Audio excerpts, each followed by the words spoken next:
You want to do the opening line? Okay. What's up, guys? Coming at you from Shenzhen as usual. Nailed it. I think you got it. How do you think you did? You think you did well?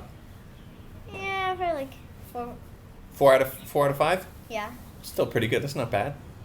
What we should talk about what we're sitting on. These are quite special, aren't they? Yeah. What are they? They're just pretty big bean bags with my art. Yeah, your mom got these your artwork printed out about a year ago. A couple of your paintings and put it on a beanbag. Yeah. Yeah. That was pretty cool, huh? Yeah, she sent it to a company and and the company helped us print the painting onto the beanbag. Yeah, it's pretty cool, isn't it? Yeah. Yeah. So what have we been doing here? How have we been keeping ourselves busy? What did we do? Oh, there's your younger brother banging on the door, eh? Yeah. What did we do last night? There's actually 3 things we did to keep us busy. What's that? First one is the game, Clash Royale. Second thing is TV shows. TV shows. Oh, the Masterclass. Yeah, Masterclass. With Chris Hadfield, yeah. Yeah, and also the Gravity. Gravity, the movie, yeah. That was pretty cool to watch after watching a bit of Chris Hadfield stuff. Yeah. The Clash Royals, I wish you didn't show me because it's so addictive. I'm so Yeah. addicted to that game now. And you're level 8 now? Yeah. Yeah, me too. Really? Yeah. I caught up. And Gravity was a pretty good movie. Yeah, it was especially after seeing Chris Hadfield's real kind of lessons on space travel, because then you can start to imagine all the things you can say. Would that really happen like that? Like when they were spinning around, would they really slow down? And when Sandra Bullock, what was her character's name? The doctor. Dr. Stone Ryan? Dr. Stone Ryan. I'm so bad at remembering names. When the Chinese capsule was coming back in, the heat plate on the bottom actually flew off. And so then you wonder, okay, would she really still survive that? No, she won't. Yeah, probably not, eh? Well, it depends if she was far enough down in the atmosphere by that point, but probably not, eh? I mean, even if she was inside the atmosphere, I think it would probably burn down because of the speed. Yeah, probably. Yeah, because by that point, the parachute didn't even open yet. Yeah, only when she got, like, a few minutes after she went into the atmosphere. Right, yeah. Well, what do you think of the Chris Hadfield? What do you think of the Chris Hadfield Masterclass? What did you find the most interesting about it so far? We're halfway through. The docking? The docking was cool on the ISS. Yeah. The one side that has the Russian connectors, the other side that has the American connectors. Yeah. And it's got like a laboratory on board. Yeah. Yeah, that was pretty cool. The thing that was cool for me was knowing that when the capsule was in outer space, I think particularly the one that was going to the moon, that they had to keep turning it so one side didn't get too hot against the sun. Because if one side gets too hot, then it's really hard to cool down. Right, yeah. So they got to keep spinning it. Then the probably the most cool thing for me was when Chris Hadfield was showing the globe and showing how close the ISS was to Earth. It's just like a little bit off of the globe, so close to the Earth. Yeah, probably like just still inside the atmosphere, but just like a bit higher up. Yeah, and they have to keep readjusting it to keep pushing itself back up. Yeah. And it's actually, they said there's oxygen per se up there, but not O2, just O, because it's all messed up from the UV rays or something like that. Which made me wonder, and they didn't say this, is if there would ever be a way to collect the oxygen and reconvert it back into O2. Because I'm imagining the space station gets their oxygen supply sent up every so often. But that'd be pretty cool if they could scoop it out of the upper atmospheres there and process it somehow. They didn't say that, though. But that'd be pretty cool. Probably just have to take some of the bacteria out or put some bacteria in. I don't know. I don't know if it would be a bacterial process, but it would be interesting if there was a way. Or put some sort of a long hose that goes all the way down to, like, the lower parts of the atmosphere. And then, like, yeah. but the space stations keep on moving, so if there's some too tall buildings, then the hose probably would smash into the building. Yeah, that's true. So what else are we doing to keep ourselves busy? Are you looking forward to going back to school? Not very much. Really? Yeah. Why? Because at school, every time I finish my work, I don't get to use the iPad, but at home, every time I finish my work, I can. Not every time. Yeah. Sometimes. Well, do you have any work today? Today's Saturday. Do you got any work? Not schoolwork, but extra homework. From who? Who gave that to you? Mommy? Yeah, that sounds like mommy. But what about your friends? Don't you miss your friends at school and stuff like Yeah, that? I forgot about that. Yeah. But you got some pretty interesting friends. One of your Best friend. yeah, your best friend. He's an interesting guy. But most of the kids at school are just Chinese, right? But your best friend is from the Philippines, and he's into a lot of the same stuff as you. Like you're into philosophy, right? What's your favorite podcasts?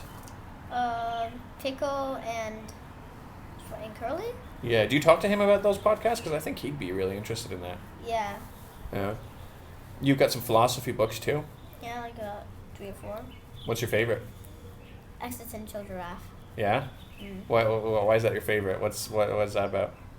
Because the existential giraffe, Gary, Oh, his name is Gary, I think. No, not. but he's got a name. Yeah, whatever his name is, he's pretty interesting because he thinks he doesn't exist, but at first he thought he was something else, Like what? like butterflies or tree. That's or interesting. A person. So it's like a story of like figuring out what he is. Yeah, and he also said, even if he looks like a giraffe, you can't be sure he is a giraffe. Oh, that's interesting. That's pretty deep. So do you ever, like, because do you ever think of that for yourself? Like, do you ever think about what you are? Not really. Not really? Do you ever wonder, like, so, for example, you've got most of the kids in your school are Chinese. Do you consider yourself Chinese, foreigner, in between, or you just don't really know and you don't really think about it? I don't really know and I don't think about it. Oh, that's interesting. You might do later on. But your buddy, Evan, he really, well, I don't know if he thinks about it, but he had some interesting things that he was talking to you about how he thinks Filipinos are seen by Hong Kongers and stuff like that. Yeah. And what did he say? He said, Philippines are just like slaves and helpers to people. That's how people see them. Yeah. But he was saying that that's actually not true, right? He was saying that it's kind of unfair. Yeah. Yeah, so that's a really deep thing for him to think about. But the cool thing too is I remember like what it sounded like was like maybe it bothered him in the beginning, but afterwards he was just like, whatever. He's still pretty confident, isn't he? Yeah. Yeah. But he's not like a first language Chinese speaker like you and some of the other kids. So does he really hang out with the Chinese kids much or not so much? Not so much. So, but you hang out with him. Yeah. Well, that's cool that you guys connect. The only Chinese kid he sometimes hang out with is Wesley. Oh, okay. All right. And then they speak English when they're together? Yeah. But in the playground, you said you sometimes speak Chinese, no?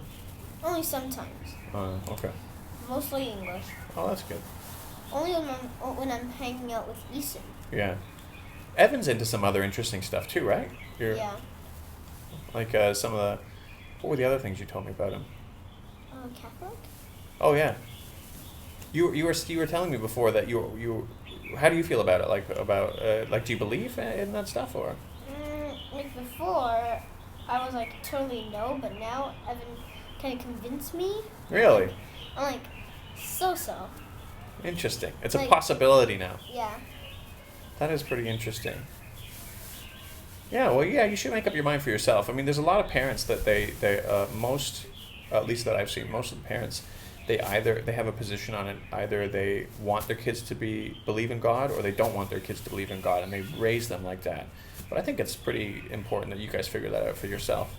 And so he must be pretty persuasive if he's managed to convince you to change your mind and think about it, eh? Yeah, so probably he has the best persuasive writing in the whole class. Oh, that's one of your assignments, isn't it? Yeah.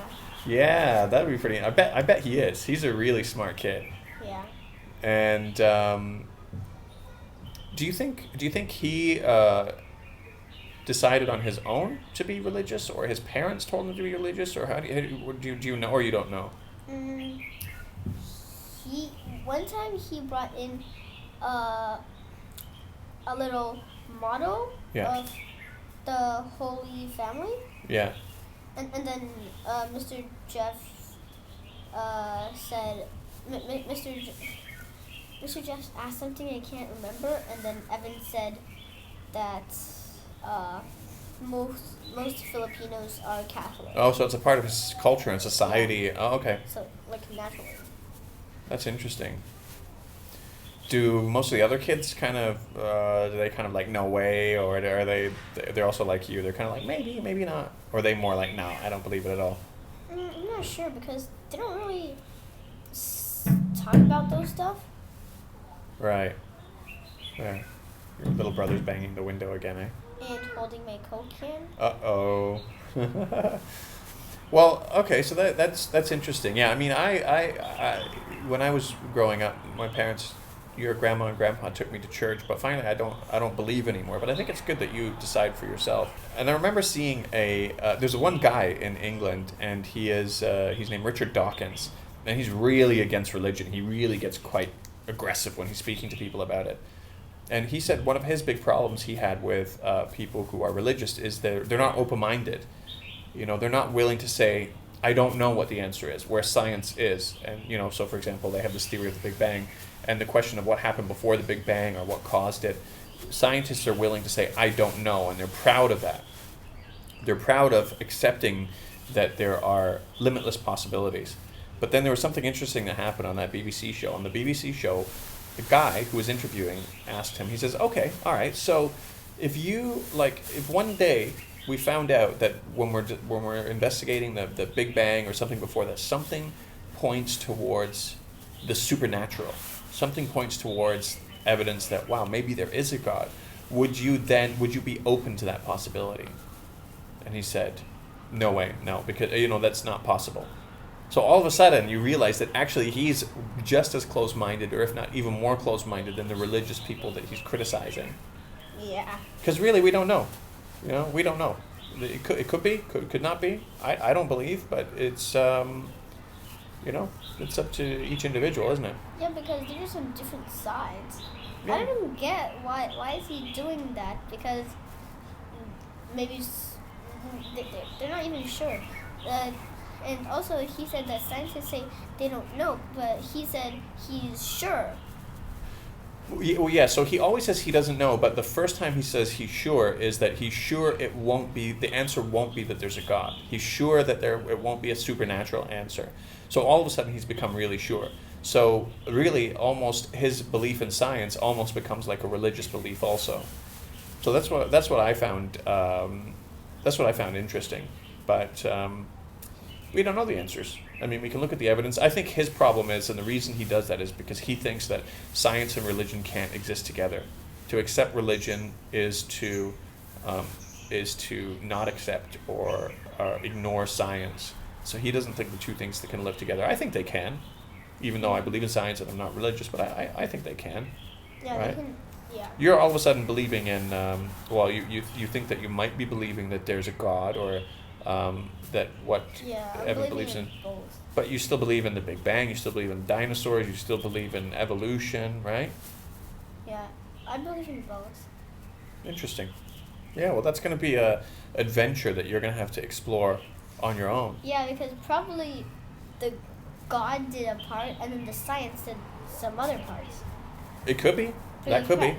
Probably like the God created the living animals, like monkeys, and then monkeys evolved into humans. Oh, so you think that maybe he put the first foundations of Earth, and then everything and then evolution did happen, but it happened from whatever foundations he put in place. Yeah. Could be, yeah. Personally, I don't believe it, but the problem is I don't have an alternative to give you. I can't say, well, this is how everything came to be. This is what was before the Big Bang. So I don't know. I don't believe it. I don't believe what you believe, but I'm glad that you do, and you're going to be exploring it as you get older. Yeah. So does anyone know how did the dinosaurs extinct? Well, there's a few theories, right? There's a Yeah. few different theories, whether it was an asteroid or a volcano or Lavas. different kinds of theories, and some are better than others. But a lot of people think if the dinosaurs didn't go extinct, then we wouldn't have been able to thrive. But that's a whole different topic, right? And so, the question is that are those natural events, or are those an act of God who designed this timeline for us? I don't think so. But in the philosophy book, it said that God made everything happen at the right time. Like you said, if I sneezed like 1 second ago, like something would happen.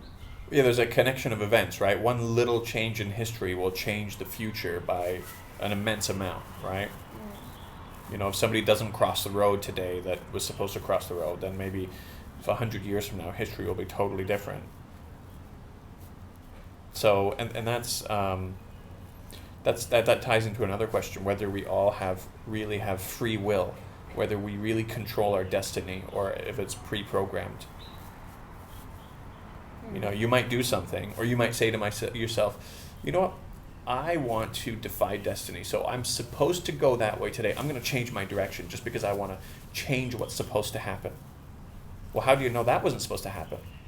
How do you know that that's exactly what was supposed to happen? You were supposed to change your mind at that point and say, I'm going to go this way. And you still think you're making up your own mind and that you have your own destiny, but in fact, you're just following the plan still. It's kind of interesting to think about. So, like, if I'm supposed to point this way, but I pointed this way deliberately to do the opposite of what you felt like doing. Yeah. But actually, that's what you were supposed to do anyways. Yeah. Before I thought of this too, but I stopped kind of thinking because I didn't actually remember after a few months. Right. Because, like, many stuff goes into my head and the old stuff gets out of my head. Well, yeah, you can't remember everything. But I think when something relevant happens in the future, when you think of something, you'll remember things that you forgot about and say, oh, yeah, you know what, and make connections. So I think that's normal. But it's great to keep thinking, though. Yeah, maybe we should wrap it up here. Did you have anything else you wanted to talk about? Oh, yeah, my comic. So what's going on with your comic? You only got the cover done so far, right? Yeah, I don't really have time to write it. You're a busy guy. Yeah, I have too much homework. Yeah. Well, probably today I could do some. A little bit, yeah. You want to watch some more of the Chris Hadfield masterclass also? Probably. Yeah, cool. We're a little bit more than halfway through. A few more episodes and we get to the spacesuit episode. Spacesuit. All right, well, let's wrap it up there. Like space toot? Space toot. Whoa, yeah. What happens when you toot in a spacesuit? There's got to be some sort of an exhaust system, or else you're going to be really uncomfortable in there, aren't you? Yeah, it's going to be stinky. Yeah. Probably wear some kind of special diaper underwear. I bet you they do, yeah. They probably do. Oh, yeah, in one book it said that astronauts wear diaper because if they can't get to the toilet, there's two reasons. Because the first reason is because if they can't get to the toilet in time, and then they pee their pants. Yeah. And the second reason is because sometimes the toilet can't really function well because the stuff that is inside the toilet will just float out.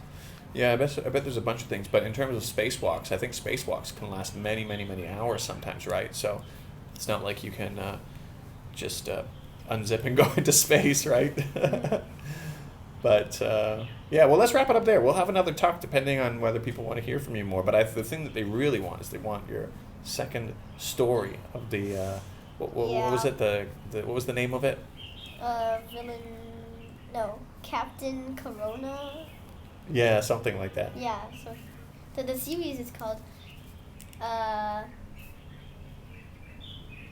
Captain Corona Bomb or Captain Coronavirus. Yeah, well, we'll have to take a look. Cool. Well, let's wrap it up here. Maybe we'll say bye to everybody then, yeah? Bye. See ya. Catch you next time.